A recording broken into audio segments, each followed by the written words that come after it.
Now we've completed importing our pressures and rates. We've synchronized our rates to our pressures. And we've entered in all of our PVT properties and done some filtering. We're ready to move on to a diagnostic analysis. So we're going to select Diagnostic Analysis here. And this example is a vertical wellbore.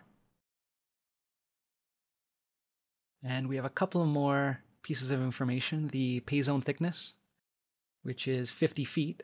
And you'll notice right now we have it in meters for our units. And we can toggle between units, feet and meters here, by clicking on the little ruler button here at the top. So we had a 50-foot pay zone thickness and 8% porosity. So next we're asked to select the flow period we wish to analyze.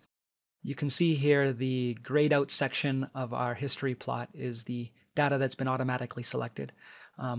We're going to be analyzing our final buildup, but if we wanted to take a look at the drawdown, we can do that by selecting the flow period button and then clicking on the data chart. So we're going to go ahead and reselect that buildup and go to the next step, where we're actually going to perform the analysis. So let's take a look at a bigger version of our derivative plot. Now, as you can see here, we did do some filtering, which cleaned up a little bit of our derivative, but there's still a lot of scatter. So one tool that we have available to us is the derivative method that we're using to calculate. We default to the Bourdet method and we use a 0.01 sized window for the calculation, but we can get rid of some of that scatter by making that window size a little bit bigger.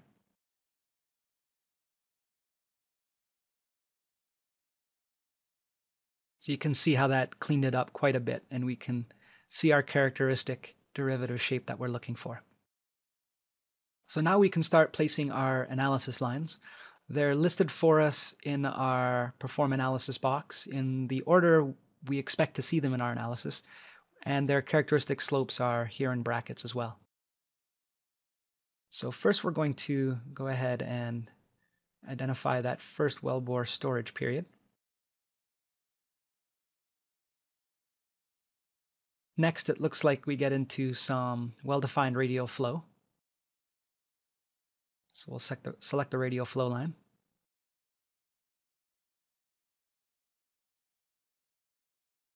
And finally, it looks like we get into some linear channel flow.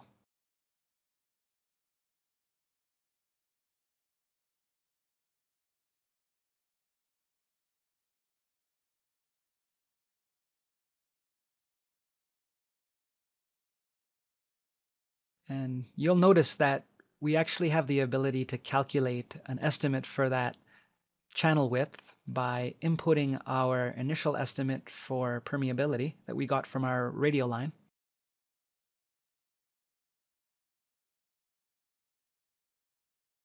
And then it'll give us that initial channel width estimate.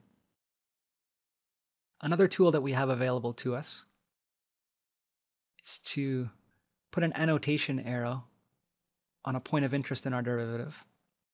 Right-clicking our mouse button will give us all of the options available to us for that annotation box, and near the bottom we have the radius of investigation, which, if we enter in our initial estimate for permeability once again,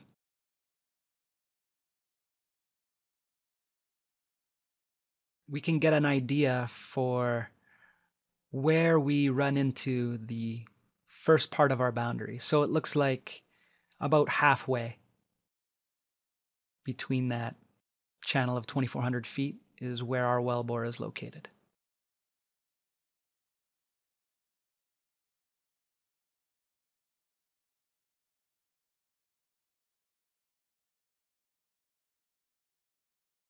So now that we've put on all of our analysis lines and gotten some initial estimates for the parameters we're interested in, we can move on to creating a model.